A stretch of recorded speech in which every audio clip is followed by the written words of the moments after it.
Përshëndetje, mish emisionit Zgjohu, kënaqësi të takohem edhe këtë javë, edhe sonte me tema rrëfime shumë interesante. Ju tash me dini që në emisionin tonë nuk mungojnë as talentet e reja. Emisionin do e nisim me një histori shumë interesante, një grua e cila ka bërë mjaft zhurmë mediatike me deklaratat e saj, e cila shpeshherë edhe paragjykohet për qëndrimet e saj fetare. Kënaqësi kem në studio Iqbale Hudutin. Iqbale, faleminderit shumë që pranove ftesën të jesh pjesë e emisionit tonë. Faleminderit edhe juve Era dhe emisionit tuaj Zgjohu, i cili e pash në portale, se është mjaft interesant me tematika që ju i përzgjedhni, edhe kam nderin të jem pjesë e këtij emisioni. E veçanta e kësaj intervistë është që sonte kemi me pa Iqbalën në një dimension komplet tjetër, ndryshe prej se jemi mësuar të pa në studio televizive për deklaratat e juaja dhe mënyrën se si ato shpeshherë bëjnë zhurmë. Po sot do të flasim pak më shumë për anën emocionale dhe histori rrëfime të tua, të cilat janë edhe frymëzuese për audiencën. Po nisem nga fëmijëria, Iqbale, si e kujton atë kohë? Fëmijërinë e kam pas një familje kështu, prindrit, nanën e kam pas një valltare, e cila që nga fshati pati ardhur në qytet, edhe gjyshi im aty e ka parë nënën time si një artiste, si një vajze e fshatit, po me gjitha tiparet e një grua, e një nëne të mirë të ardhshme, dhe nga aspekti artistik, ashtu themi, nga aspekti asaj talentit për këndim, për një jetë më të harreshme, më të guximshme, e ka marrë nga nëna, nga tiparet e nënës, sepse ajo gjithmonë ka luftu për ato që ta tregoj se kusho pa ju përshtatë rrethit. Kështu që kam pas një familje të mirë deri në moshën 14 vjeçare. Por në momentin kur e kam vendos shamin, atëherë kanë fillu ato peripecitë ndryshme, shkollimi ku s'kam mund të bëj shkollimin që kam dash në arkitekturë, në gjimnaz të regjistrohem si teknike arkitekturë, se mandim me vazhdu për arkitekturë, përkundër asaj që isha edhe vukovace në atë kohë i thoshin, që nxënësja më e mirë nga e para deri te klasa e 8, me të gjitha 5-she, edhe përkundër asaj që i kisha të gjitha zgjidhjet në cilën shkollë dëshiroj të shkoj, kam pas të drejtën, mirë po ja që në gjimnaz drejtori më tha, jo tha, masi e ke qitë shamin, ti për ty nuk ka shkollim. Kështu që aty filloi një revolt të paraqitet një pjesë e asaj karakteri tim që sot e kam, jam pak më revoltuara se motrat e mia, se shoqet e mia, për shkak padrejtësisë, se gjithmonë kur të bëhet padrejtësia dhe fillon me kriju karakterin. Nga fëmijëria, pastaj u detyrova në medrese, me shku me bo fen si profesion, që se kisha dëshirë unë fen vetëm me u binda me fjalët që lexoja, vllaun e kam pas në El Azhar, fakultetin Kairo, e tjera. Këtu pra prej moshës 15 vjeçare, unë isha ajo që isha duke formu vetë zhvillim, mirë po kisha edhe probleme të cilat më ballafaqoheshin.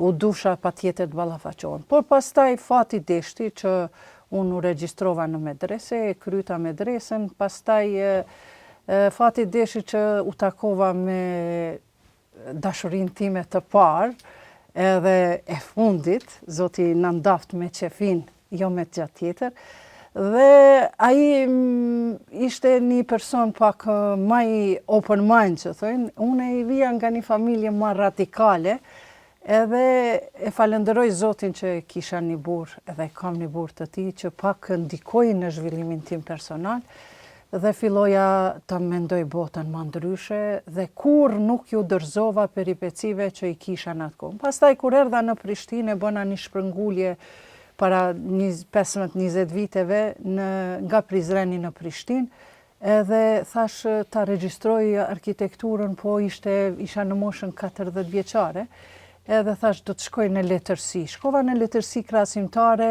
3 vite mu duken pak studim në Universitet Prishtinës, pastaj nuk u ngopa me ato shkrimtarë botëror, po thash do ta marr edhe letërsinë shqipe, edhe aty nuk u ngopa të studiuarit brenda 10 vite kam kry pra 2 diplomime universitare në Universitet Prishtinës edhe një master në psikologji. Në psikologji gjithashtu doja që ti studioja shkrimtarët, por ja që në psikologji nuk e gjeta, ishte një drejtim krejt tjetër për psikologjia e përgjithshme, për edukimin e fëmijëve, etj. Kështu që arrita ato çka desha dhe jam prej gjeneratës time të asaj kohës, se unë jam gati e 67-ës, edhe isha e vetmja në atë kohë që e vura mbulesën në kohën e komunizmit. Ishta e vetmja nga tërë gjenerata ime që u diplomova në 2 diplomime universitare, një master. Por kjo në jetën time e vetmja, ndryshe, dyqysh më ka bërë si të jem një lule në majet kodrës, po ajo ishte e atakuar edhe me frym, edhe me erërat të ndryshme, vetëtima, me gjitha, dhe ishe si një lule që gjithmonë prisja jo dikush të më mbronte, po dikush të më sulmonte. Kjo nga arsyeja se edhe sot e kam një deklarat timen se popullion shqiptar i kanë 2 vese shumë të këqija që duhet i largojmë, ato janë paragjykimet dhe mos konceptimi i asaj që jenë ndryshe. Sa të kanë lëndu këto paragjykimet? Se nuk është e lehtë me u përballë me gjykimin publik. Edhe sa të kanë lëndu fjallë, cila ka qenë të shani ndonjë fjallë që edhe së dëmban band, që ta ka thonë dikush edhe që ti e prek? Fjalla që mas shumë tim ka prek, si e re, ma pak e vetëdijshme, ka qenë shko në Arabi. S'ka studim, s'ka shkollë për ty. Do me thonë, e prapambetur. Gjithmonë muslimanët i kanë pasi të prapambetur. Mirë po, nga ana tjetër unë gjyshen time, së gjyshen ka punu në filigran. Edhe ajo ka qenë artiste. Kanë punu ato punimet e dorës në Prizren, filigran. Edhe ajo më thotë shte që në 1954, në kohën e komunizmit, mrenda një dite mëse 80 gra me shamia që kanë qenë janë përjashtu prej punës, ose është desh ta hekin mbulesën. Dhe ajo më ka frymëzu në një farë mënyre që ti gjithmonë duhet me qenë vetja, edhe më ka frymëzu verseti kuranor të surës Huxhurat, verseti 12, thotë, mos paragjykoni, sepse shumica e paragjykimeve është mëkat. Kur e kam lexu këto, unë e kam pa që njerëzit që më paragjykojnë mua, është turp, është mëkat për ata, e jo unë si e paragjykuar. Do me thonë, kjo ka qenë ato ofendimet më të mëdhaja e prapambetur, mande kam qenë dyqysh edhe si ma vonë, kam qenë edhe e refuzuar nga shoqëria në momentin kur e kam vendos shamin, momentin kur kam dasht me bo një vepër ma ndryshe, jo ti nuk bon, jo edhe ai radikalizmi, se jo feja që na ka ndalu, po edhe ajo edukimi radikal ka arrit. Kështu që i kam thënë vetës Iqbal, nuk është me rëndësi çka të tjerët mendojnë për ty. Por është me rëndësi, masi Zoti po thotë, mos paragjykoni se është mëkat, atëherë ti mos e paragjyko dhe ti është me rëndësi çka unë mendoj për erën, jo era çka mendon për mua. Edhe kur nuk e kam këshyr veten me përshtat me rrethin nga aspekti jashtëm, ideologjive të ndryshme, përfitimeve të ndryshme momentale, edhe me humbë paqen e mbrendshme.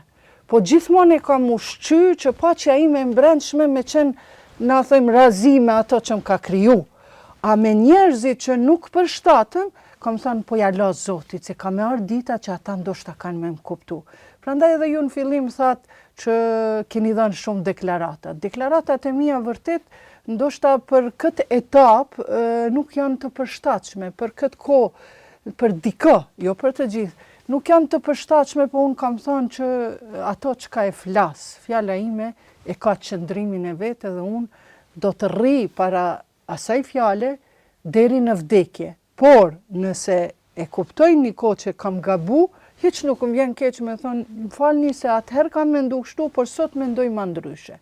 Sepse ne jemi krijesa relative, emocionale, ndryshojmë sipas rrethanave, sipas asaj se si jemi edukuar në familje, si na ka stigmatizu shoqëria për ata pse dukem ndryshe, se mendojnë ndryshe, ndërka që ajo ndryshe është begati, është bereqet. Se për shembull, këtë telefon me miliona fabrika kryon. Po era, Zoti nuk ka kryu me miliona ikbale apo era, po ka kryu me mija, miliona, biliona krijesa krejt ndryshe. Dhe kështu e kon kuptu që njerëzit duhet mi kuptu ashtu si janë, sepse unë të ti era e shoh pasqyren. Ti për mu je pasqyre. Tash, nëse shoh disa veset këqija të këti, të jo të mira, unë çka bojnë pasqyren time? E përmisoj veten. Por që se shoh të era një qëndrim shumë të bukur, si që edhe e keni, femror, edhe unë tham, wow, po nuk të gjelozoj, se gjelozia krijon miq, edhe krijon armiq. Po unë tham, era, si po mund bre kështu me vepru, si po mund me majtë këtë qëndrim, në këtë mënyre. Pra, kur ta shikojmë na njerin si pasqyre, njëri tjetrit, atëherë kemi me jetu shumë të lumtur. Mirë, po e vazhdojmë prapë historinë, ju treguat se gjetë dashurinë tuaj të jetës dhe pastaj Zoti ju bekoi edhe me fëmijë. Fëmijë, po. Na trego pak edhe këtë pjesën, këtë anën familjare. Këtu pak kam gabuar unë jetë, si e re, sepse jam martu në moshën 18 vjeçare, dhe nuk kam pa tjetër dashuri, tjetër bukuri, si që kam pa të burim. Ai ka qenë me të gjitha ato të mirat e një beqari 19-25 vjeçar. Në atë kohë, do më thonë, ishte dashuria e parë, edhe që atë shumë e kemi zhvillu, jemi bo shok të jetës. Mirë po, unë për veti, si i gbale, kisha gabu një jetë. Kisha gabu sepse kam dash ta kem burrin ma të mirë, shtëpin ma të mirë, edhe kam pas shtëpin ma të mirë në Prizren. Vetëm një tavolin me 12 karrika ka qenë 12.000 euro. Në atë kohë, me stilin barok, gjerman. Kam pas në xhemjen qendrore ku mjeshtri për herë të parë tha e kam bërë në Kosovë, nën tokë. E tjera, shtëpin ma të mirë, burrin ma të mirë, burrin prej familjes ma të pasur. E kam dasht me qenë fëmijët e mi ma të mirë. Edhe kam shërby, i kam shërby me shpirt, burrit, shtëpis, pastërtis, emrit besa, unë du t'jem ma e mira, unë du ta pasqyroj bindjen time fetare me veshjen time, e tjera, por këtu i kisha bo këto gjitha gjanat krejt për egon time. Po këto e kam kuptu, kur më ka ndru jetë djali, edhe djali vogël, 18-19 vjeçar, kur ishin të dytë, do më thonë djali i vogël është ende në jetë, elhamdulillah, falë Zotit, edhe kur ai më tha, më tha, unë e du tha privatësin time. Sho, djali jem tash të jetë 8 vjeçar, çka po të mungon tash? Gjithë këtë standarde kam bo për juve. Jo tha, unë nuk është që nuk jam i kënaqur, unë këtu do t'jem edhe çdo ditë që se ke nevojë, po e du privatësin time. E mur banesën, dul me qira, e mur të fejuarën e vete, e tjera. Tha, oj mam, po tha, ti e ke kriju, gjithë këto, tha, na ke thonë të gjitha kushtat, çdo kush e ka pas dhomat e veta, e tjera, po tani, po du, tha, privatësim time, tha, ti krejt këto çka i ke bo për veti. Ua, më vetë disoj gjitha jo dashurin ndaj fëmijëve ma kthyn shpinën. Në atë aspektin, jo ma kthyn shpinën për të keqe, po ata që të vazhdojnë jetën e vetë. Ndodhi rasti, gjitha jo bukurie shtëpis atje që i kisha në Prizren, thash, ja. Këti luksit kam ja dhënë fundin, sepse kur mbishin motrat e mia, familjarët, shoqet, ato u ndishin si shumë të varfëra në krahasim me luksin unë që kisha. Erdha në Prishtinë dhe e bona një standard normal. Ndodhi problemi që hyra në burg edhe mos mu burri. Atë ditë që unë më futën në burg, ma bonën një si qike. Pse u futën në burg për ata që nuk e unë isha, djali i vogël e kishte ble një vetur edhe me të fejuarën e tij ka shku në Shqipëri, unë edhe djali i madh, Rahmetliu, sot i pas djes në shpirtin e tij, Dhe ishim në shtëpi, erdhen policia speciale, 30 veta, e bastisen komplet shtëpinë, se ndanik ne i bonën një ramje psiqike, një tronditje psiqike djalit, vetëm për një shkrim se nuk deshti. Unë e thash, aman Ahmet, thash, ta kanë ardhur me mburgos mu, thash, për terrorizëm, po më akuzojnë për terrorizëm, të lutëm jepe në shkrimin, mos që ka qenë prezent, po e lypke kopin e nënshkrimit. Thash, amani, thash, se dhe ti kime ardhë bashkë me mu, kime u akuzu për terrorizëm, e tjera. Pastaj, kur shkon në policia mu murën, më futën në burg, dhe burri im ishte në zyre. Unë 3 muaj ditë me gjithë arrestin e kam pas. Kam qenë e dyshuar për kryerjen e veprave terroriste, po falë drejtësisë Kosovës, organeve drejtësisë. Ata pa marrë parasysh që shumë kanë vujtur, shumë më janë bë pa drejtësi, me paragjykimet, me investigimet e tyre të jo të drejta, ma mirë është me investigu njerë personin, e mas ta ne mja qitë prangat, jo mja zbeh autoritetin, mja abuzu autoritetin, sa që unë që 4 vjetë jam pa punë. Edhe pse drejtësia mu më ka bot pafajshme, ka nxerë do me thonë argumentet e ti që jam e pafajshme, jam i liru edhe pres dëm shpërblimin, tash ky vit është për me marrë dëm shpërblimin, por rasti i burrit që thash, ato e kam dasht shumë, ma murë zoti edhe atë dashni, sepse a ishte në zyre edhe policia me 2 thirrje telefonike, djali juaj e kanë ndërpre, jemi nga policia e ndërpren, burrit i ratë fikt. Edhe një herë mas 15 minuta tha, djali ju i madhi, Ahmedi, s'ka mund me të lajmëru, por ne ishim në shtëpi, e kemi bastis shpinë, tash e ki gruan burg. Ua, a edhe një herë i ratë fikt, edhe kështu që e ka fitu smujën e Parkinsonit, për fat keq tash është faza e dytë, dhe këto janë shumë dhimbje që kam mundësin materiale, kam shtëpin që kushton 300.000 euro, por nuk kam mundësin që ato me shëru. E këtu e ndi pak veten fajtore, sepse operacioni ti kushton 30.000, 40.000 euro për Parkinson, këtu në tru diçka për dopaminë e tjera. E kjo më prek ma shumë ti që unë jam në gjendje tash me shit kompletat shpinë, që e kam, vetëm me shëru këtë dashnin e parë që kom pas edhe qofte fundit. Edhe kjo pra e kam hupe, në realiteti jo, nuk e kam hupe dashnin, burrin as djalin, po ata vetë ma kanë kthy shpinën, edhe kam thënë vetet, o Zot, djali ky tjetri më vdiq. Ky tjetri tha, mam, tha, po e du privatsin. Burri u smu. Vajza, disa probleme që nuk dua t'i shfar. Edhe thash prit pakës. Thash unë, o Zot, ty të pas kam haru. Unë krejt që ka pas kom bo në këtë jetë, pas kom bo për njerëzit, edhe ato aktivitetet humanitare, edhe në përshoqata, edhe me gratë që ja kam shëru zemrën, i kam dy mu krejt për njerëzit. Thash, o Zot, po unë kur gjos pas kam bo për ty. Në momentin kur ma kanë kthy krejt shpinën, atër kom thënë që kom gabu. Edhe sot i tham vetes që kur gjo, edhe gjithave që imse, kur gjo, asë një send mos e bon për njeriun. Njeriun nuk e meriton, qofte edhe gruja jote nuk e meriton të mirën tënde. Shumë të në raste. Burri nuk e meriton, djali, vajza nuk e meritojnë, po që ka me bo atër? Atër ki me bo, çdo send o Zot, unë po e boj këtë shërbim burrit tim, gruas time, për shkak se është krijesa jote.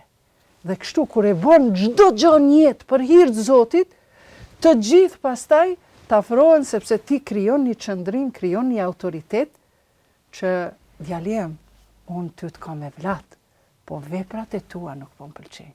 Vajza ime, do me thënë nuk mundesh ti me shkëput, është e pamundshme dashuria e nanës më shkëput prej fëmisë, por zban edhe dashurinë tënde me afal çdo kujve. Shërbimin tënd, shpirtin tënd, vujtjet, gjumin me afal punës, sepse puna e tepër të shkatron. Por që kur jemi tek fëmijët edhe tek familja e nguj sakrificat gjithmonë janë më të mëdha, si nga aspekti nënës. Po, ama jo flijim për ta. Jo flijim, sepse ti nëse e flijon shëndetin tënd, ata s'kan me pas non. Ti nëse e flijon qetësinë tënde shpirtërore për një burr i cili lodron natën, ti s'ke me pas mo gjendjen tënde emocionale si përpara. Edhe dashuria jote zbehet. Por nuk bën me fliju veten për kur gjën këtë jetë. Përveç për Zotin, me falenderu o Zot faleminderit që sot u ngrita dhe po e shoh qiellin, po e shoh dritën tënde. Dhe e tjeshme është e kaluar. Të nesërmën askush nuk e di. Por të sotshmën është dhurat për ty.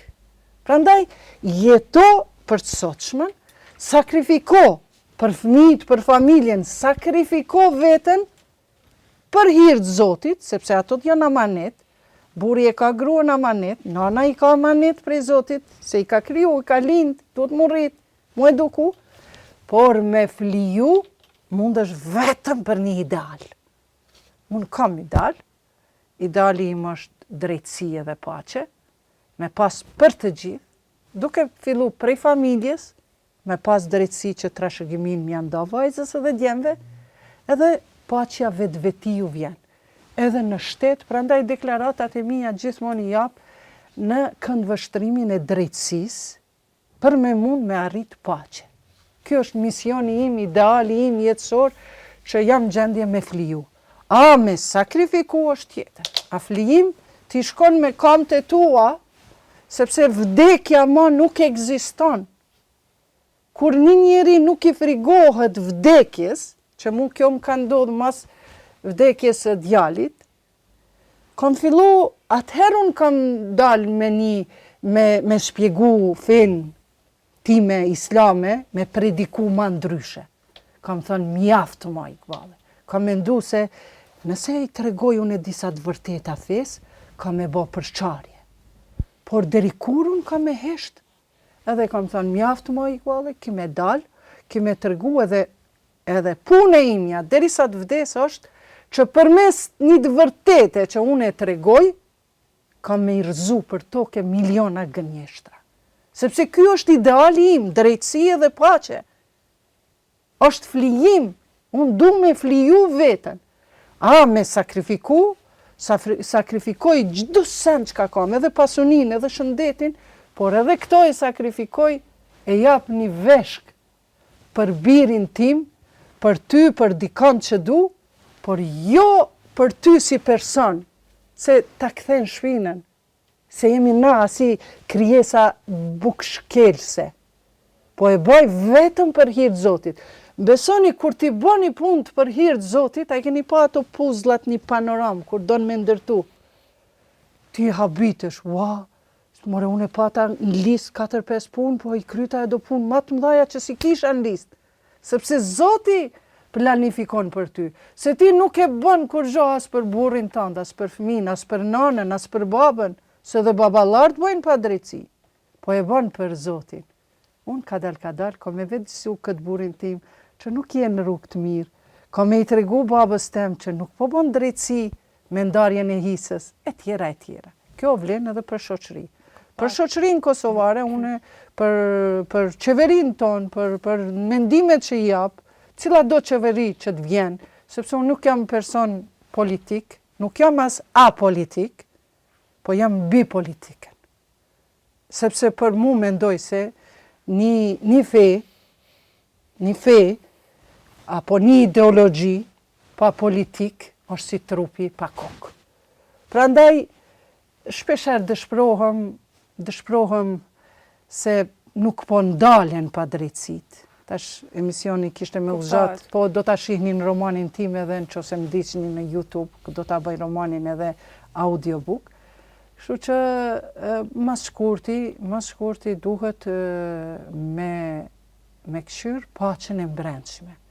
Nëse ti je e sinqert me veten tënde brenda teje, unë të tham sot një bisedë edhe ta tham mas 10 viteve. Po nëse nuk jam e sinqert, unë e kam thënë, si i thash herës, si i thash Hatixhës, si i thash filanit, fistekit, edhe kështu që e humbi paqen e brendshme. Si ta humb paqen e brendshme, përriti të gjitha tjera, se suni përshtatesh. Iqbale përmente edhe periudhën e e burgët ka qenë një sfidje zakonisht e madhe për juve, 3 muaj ato, si kanë qenë ato ditë? Valla, unë kur kom hynë burg, që ato ditët e janarit, kom fillu, fillova me dyshu edhe në ekzistencën e Zotit. Kjo ka qenë një krize imja kështu shpirtërore, edhe kur kom hynë burg edhe e pash një andër, unë nuk e njoh ankthin, nuk kam frikë, sepse ankthi krijohet prej problemeve, prej veprave tua, jo prej tjerve. Ose ke kriju një frikë të vetja jote, pyte vetën, pse jo, pse po frigohem? Ullum, qetësojo, pyte vetën, i gbalë, pse ki këtë frikë? E ke bo këtë vepër të keqe. Shko, denoncoje, shko thuj, era, të lutëm, ma falë, s'po mundi me jetu unë me këtë frikë. Shpesher kam thonë edhe në emisione tjera, shko, denoncoje vetën, thuj, era, nëse nuk ma falë, po shkojmë polici, po e denoncoj, është një këndvështrim këtë ma ndryshe. Ama e kam përjetu në burg një rahati shpirtërore, një lirit shpirtit tem. Po lirim fizike jo, po qatë që jam kone lirë në shpirtin, përveç merë në andër, një andër shumë e frikshme, edhe pash vetën komplet trupi mu drithke. Po thash, unë grita thash, o Zot, thash, ti mjef mu ma mirë se unë e ty? O Zot, thash, ti mi njeh punët e mia, ma mirë se unë që i kam vepru. Thash, o Zot, unë e kam dëgju për adalet, për drejtsin tënde, që është pjesë e besimit, nëse nuk beson në drejtsin tënde, në drejtsin e Zotit është, besimi jotë është i luhatshëm. Edhe unë thash, o Zot, unë e besoj shumë në adaletin tënde, drejtsin tënde, nëse drejtësia jote nuk vepron, isha si e çmendur. Nëse, po i thom Zotit, thash, nëse drejtësia jote nuk vepron këtë rast, unë e kam me dyshu në ekzistencën tënde. Kjo ka qenë gjendja ime një jetë ma kritike. Sepse, adin kur e ushen shpirtin me bindje, me nështrim, me besim, qoftë edhe ato rituale, që ndonjëherë të shumë njerëzi nuk kanë efekt. Ritualet bëhen si dogë, ku gjë tjetër.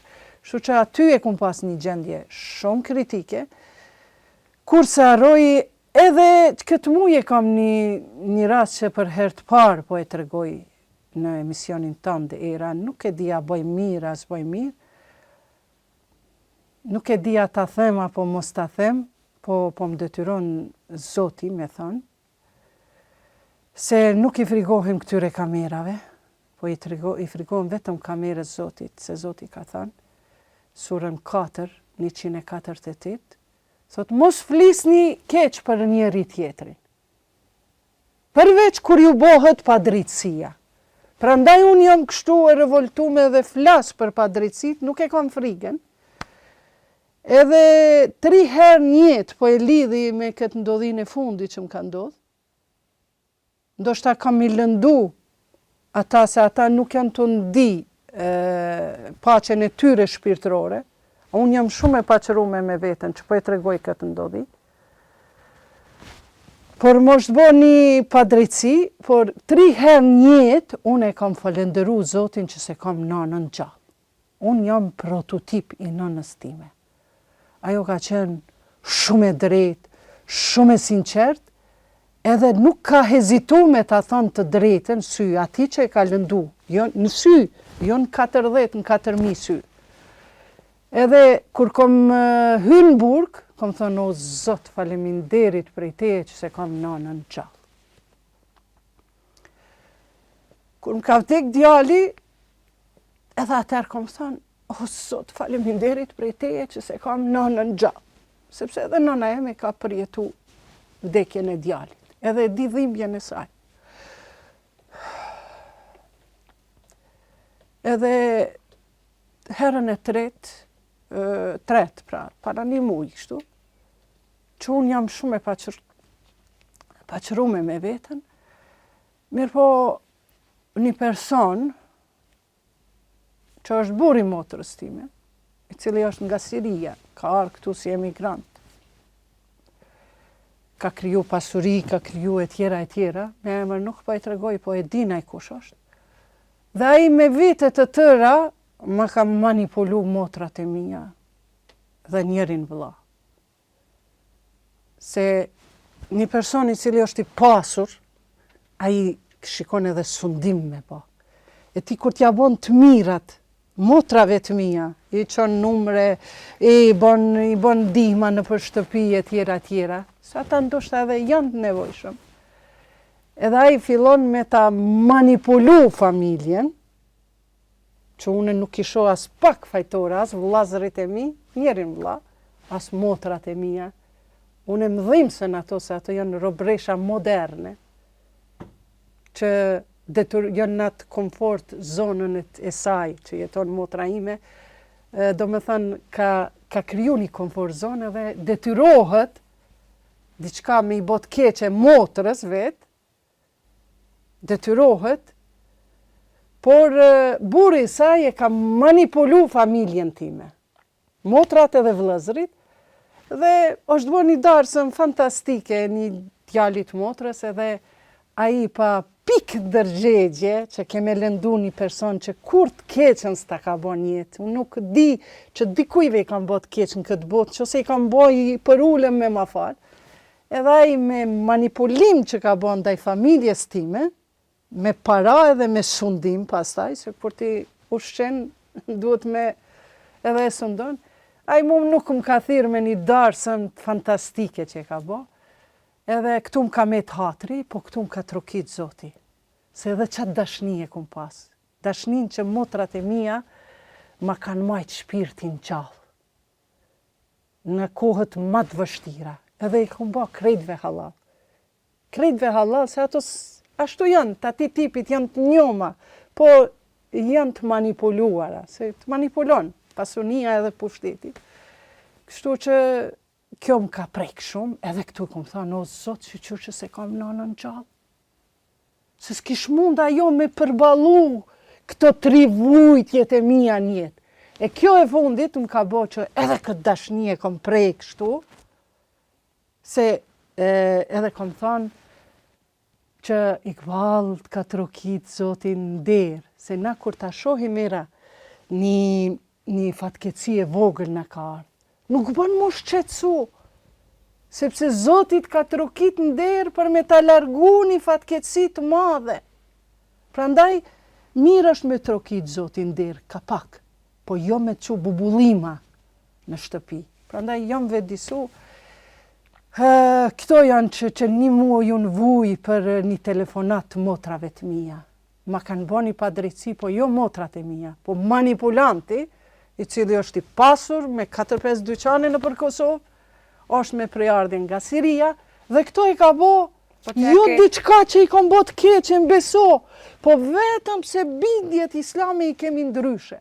Unë jam muslimane, por unë e kam plotësu fen time me Ehli Bejt. Ehli Bejt është familje e shenjtë, që përmendet në Kur'an, është familja e profetit Muhammed, vetë profeti, Fatime të Zehra, vajza e tij, Imam Aliu, Hasani edhe Huseni. Me këta 5 personazhe e kom plotësu jetën, besimin tim, dhe 12 imamët, trashëgimtarët e profetit. Dhe kur gjën nuk kam ndryshu nga bidja ime akidja, i thojmë na. Besimit në Zot po, besimit në profetit që është i dërguar po, besimin në botën tjetër po, namazin po, haxhillëkun e kam bom, besoni kur gjë nuk e kam ndryshu. Por e kam plotësu fen, e tash pse ne nuk përputhemi, pse ai e ndjek fen. Kur është aspekti i fesë, kjo nuk isha guxon të ndalshëm për shkak se nuk i kam informacionet e sakta, po ke tentu me kontaktu tash me motrat? Po, unë me motrat flas, kam fol në realitet deri para një muaj, po i kam thënë që nuk kam dëshirë me ju shqetësu, e di që jeni të manipuluara, edhe me vllaun gjithashtu, se janë të mvarur. Do me thënë, i manipulon me pasuri, mandej i sundon. Kjo ndodhet, po thuajse në çdo familje, por nuk jam i dhënushëm me motrat, kurse si. Por ma kanë bo ma lehtë që unë mu shpërngull, njerë u shpërngulla pe Prizrenit, për në Prishtinë, për një jetë më të mirë, po tash mendoj mos me jetu në Kosovë, edhe si ta shes shtëpinë, as 1 euro nuk kam dëshirë me investu në Kosovë. Sepse edhe unë e meritoj një jetë shumë më të mirë, ma me pak pa drejtësi. Jo për ushim, unë jam e pa punë, po e kam nuk jam ajo e luksi që duhet me pas një Lamborghini 280.000 euro. Për shembull. Jam e pa punë, po jetën e kam standarde, e kam normale. Por edhe nëse e kisha ba një shpërngulje, e kisha ba vetëm për shkak pa drejtësive dhe që për e shoh këtë shoqëri në shkatrimin e sipër. Edhe nuk janë të vetëdijshëm. Vetëdia kolektive ka rënë në zero. Une, nëse më pyesni pse po e shoh këtë shoqëri me një shkatrim të sipër, sepse këto ma ka mësu profeti. Profeti thot kështu, do të vije një kohë kur fen do ta marrin sipërfaqësisht. Me shku në umre, me fal namaz, me qit një shami, kjo është sipërfaqësisht. Ata bëhen radikale, ekstrem bëhen, persona që sipërfaqësisht e marrin.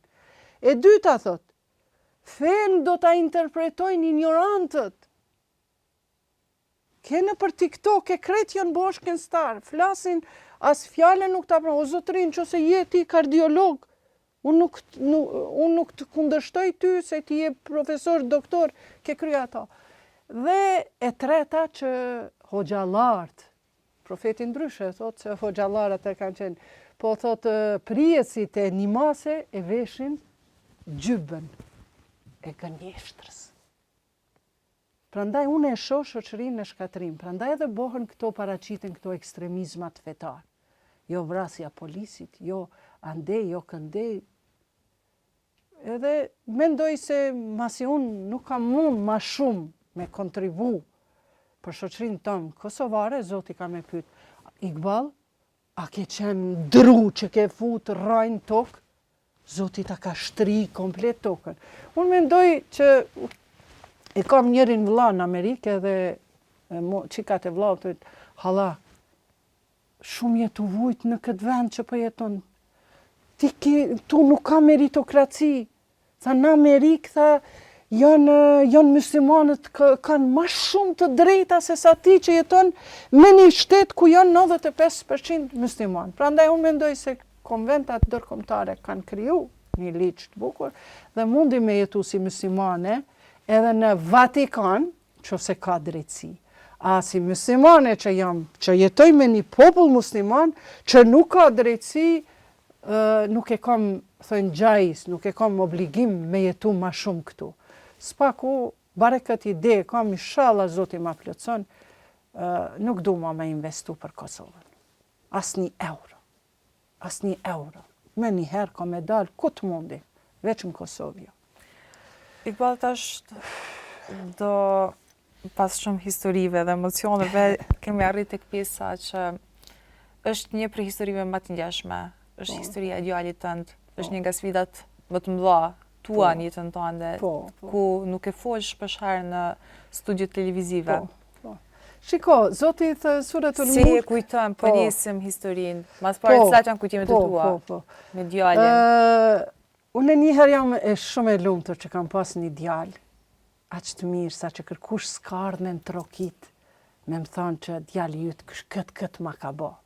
Po gjithmonë kam pas aq shumë lavdata, sa që kur vdiq djali shoqët, gratë, shokët, tha, be, kur e kemi pa Ahmedin, do shta kam qenë e mërzitshme, po më ka thënë, tita, ta shkrepin jo.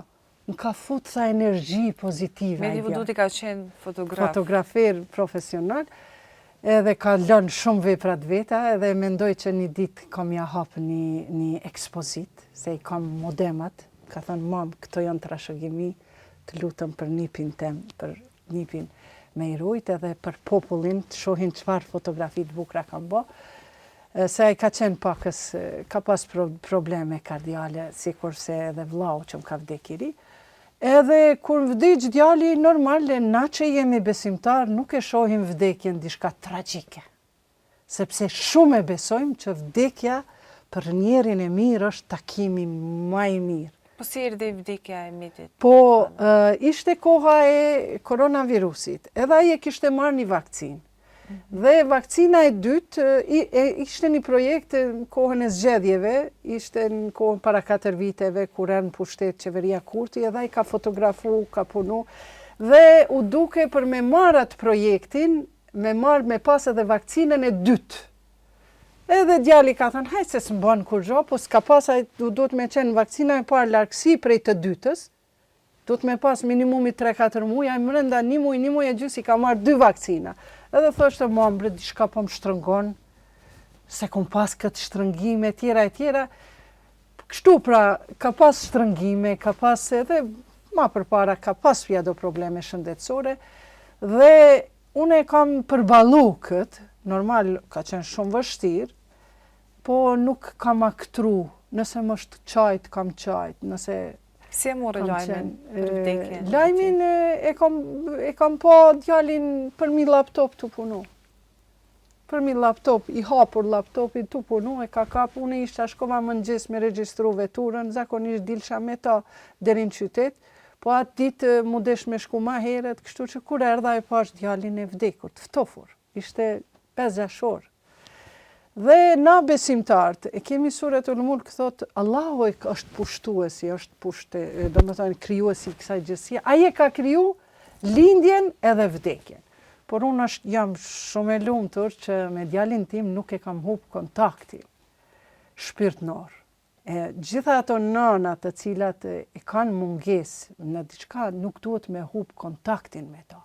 Sa herë ta përkujtojnë, nëse i vjen ajo funetja, e dhimbja, ose qajturit, leçan, por kujdes që të tjerët mos të vuajnë, sepse vujtja gjithmonë ka me egzistu, por piklimi është ma i but kur ti e man kontaktin, dhe gjithmonë kur kam mërzi, thëmë paqja e Zotit qotë mbi profetin Muhammed dhe familjen e tij. Apo unë e thënë gjuhën arabe, Allahume salli ala Muhammed, vali Muhammed. Edhe kjo që të shumë din, me ta qesu zemrën, paqe me t'i dhënë zemrës, vetë profetin në kanë mësu.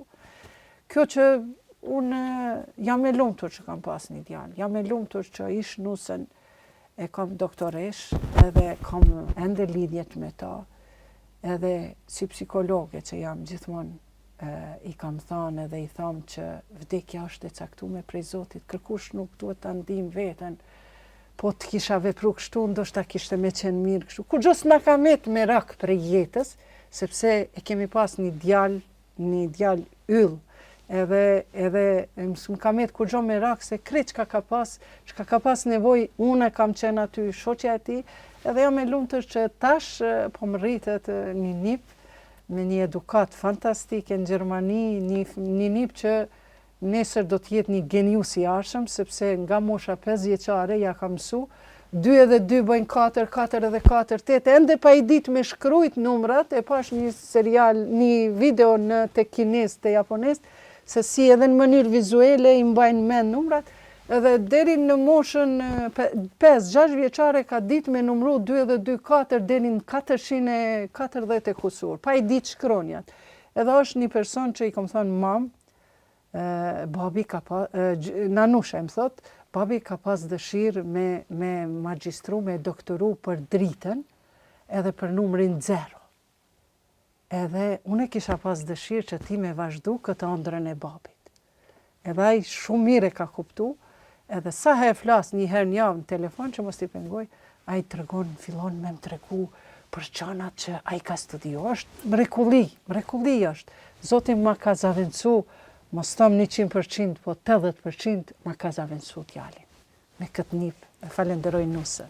Mjen shumë mirë. Pjesa e fundit i Iqbalës është pjesë e cila do të dykohet fjalët që s'u than kurrë. Janë shpeshherë ne si njerëz bëjmë gabime, kemi ato pengjet në jetë, pse se kemi bërë këtë veprim, pse si kom thonë dikujt një diçka.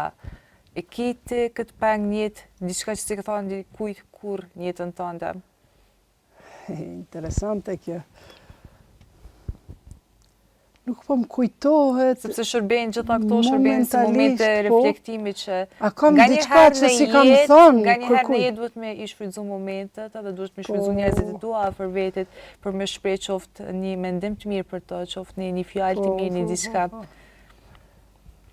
Valla, unë... Kemi pengje si me prind, si me nanë, me babë, me djalë, me shok, shoqe. Kjo është më mira që tash kur mos bën për njerëzit.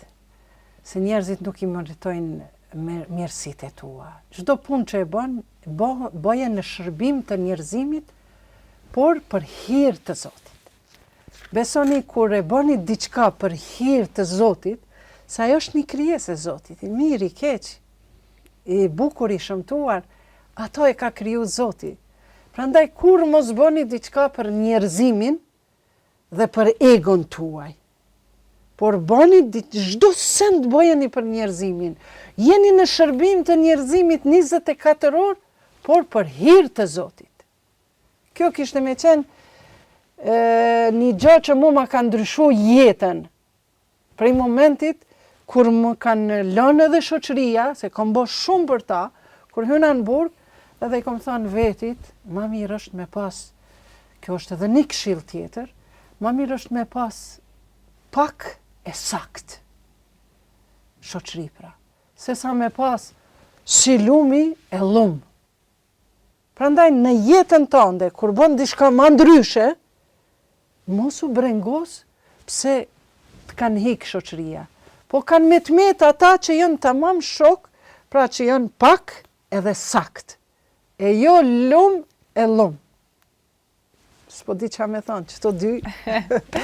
Puno për njerëzit, shërbej njerëzimit, por për hir të Zotit.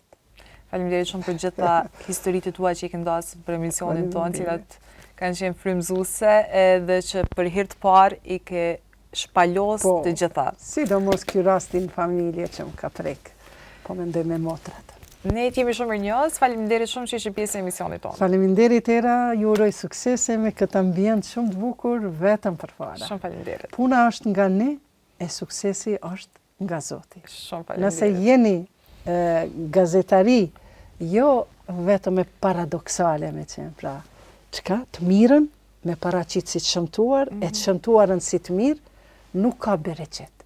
Po paraqite, të mirën si të mirë,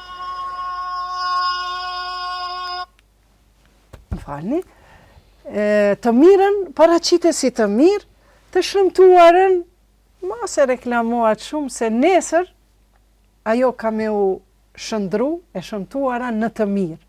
A nëse na i reklamojmë vetëm të shëmtuarat frikën, atëherë edhe parën që e marim, nuk e kemi halal.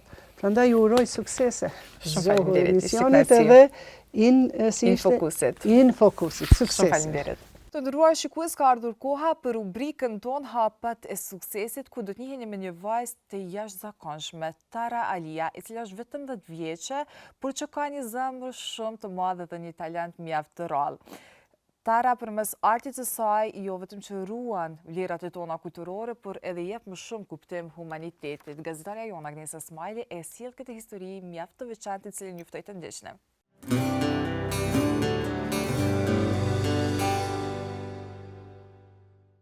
Unë jam Tara Alia, të ardhura nga këto pikturat që kam pikturuar do të shkojnë për fëmijët e prekur nga kancerit të cilë po trajtohen në Spitalin Onkologjik të Prishtinës.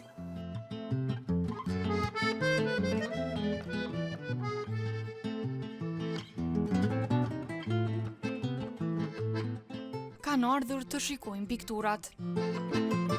E artistja pas tyre është Tara Alia, një vajzë vetëm 10 vjeçe që e ka artin pasion qyshe vogël. Përshëndetje, unë quhem Tara Alia, jam 10 vjeçe nga qyteti Prizrenit. Jam një artist e re, por me shumë pasion për pikturën. Unë kam filluar të pikturoj qysh nga mosha 4 vjeçe. Pikturat e saj tregojnë veshjet tona tradicionale në mënyrë për të ruajtur dhe nderuar kulturën shqiptare. Ekspozita kaloi shumë bukur. Unë, shokëve të mi dhe të gjithë nxënësve kanë parë 14 piktura që kanë pikturuar me veshje tradicionale shqiptare. Këto piktura përfaqësojnë trashëgiminë tonë dhe janë nga shumë treva të ndryshme shqiptare si Hasi, Dugagjini, Tropoj, Rugov, Skorobish, Zadrim, Mirdit, Masia Madhe edhe shumë të tjera. Këto piktura do të shiten një ankan Bamerës, ku të gjitha parat do të dhurohen për fëmijët e prekur nga kanceri. Jo vetëm në shkollë që kam bërë ekspozitën për t'ja treguar nxënësve, po ekspozita do të vazhdojë edhe në festivalin Hasi e Han me datën 2, 3, 4 maj në fshatin Gjonaj në Has, ku aty do të organizoj një ankan Bamerës, ku do të shiten gjithë pikturat e mia për fëmijët që janë të prekur nga kanceri, të cilët po trajtohen në Spitalin Onkologjik të Prishtinës, dhe kemi mjaftuar të ardhurat për 1 qershor. E ideja për të ndihmuar nisi kur shoku i saj i kopshtit Benjamini ishte i sëmur, Tara shiti pikturat për t'i ardhur në ndihmë dhe kjo u bë tashmë qëllimi i saj. Hapat e mia të parë për mi ndihmua të tjerëve ka filluar te Benjamini sepse ai ka pasur nevojë për ndihmën tonë, sepse ka pasur shumë alergji dhe u desh ndihma jonë. Dhe pastaj kam filluar kështu t'i shes pikturat e mia dhe t'i ndihmoj shokut tim dhe kam filluar me hapat e mia dhe prindrit e mi më kanë ndihmuar për t'i ndihmuar dhe të tjerëve, fëmijëve që kanë nevojë. Tara tregon se ka marrë pjesë në shumë gara, e në njërën me 63 pjesëmarrës ajo fitoi çmimin e parë. Unë isha në garën Caritas, ku ishin 63 pjesëmarrës dhe unë fitova vendin e parë. Çfarë ndjenish kur e fitove çmimin mes 63 pjesëmarrësve? Ishte një ndjenjë shumë e bukur që fitova ndër gjithë pjesëmarrësve. E vogël në moshë, por e madhe në zemër, Tara është një artiste e re dhe një humanitare që frymëzon me çdo pikturë që krijon.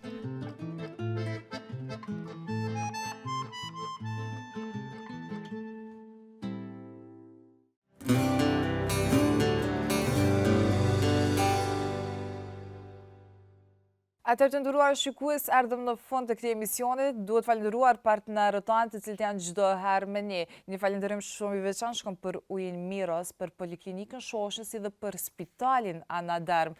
Ne shihemi javën tjetër me të tjera histori, si zakonisht dhe me personazhe mjaft të veçanta. Natën e mirë, mirëmbëjtje.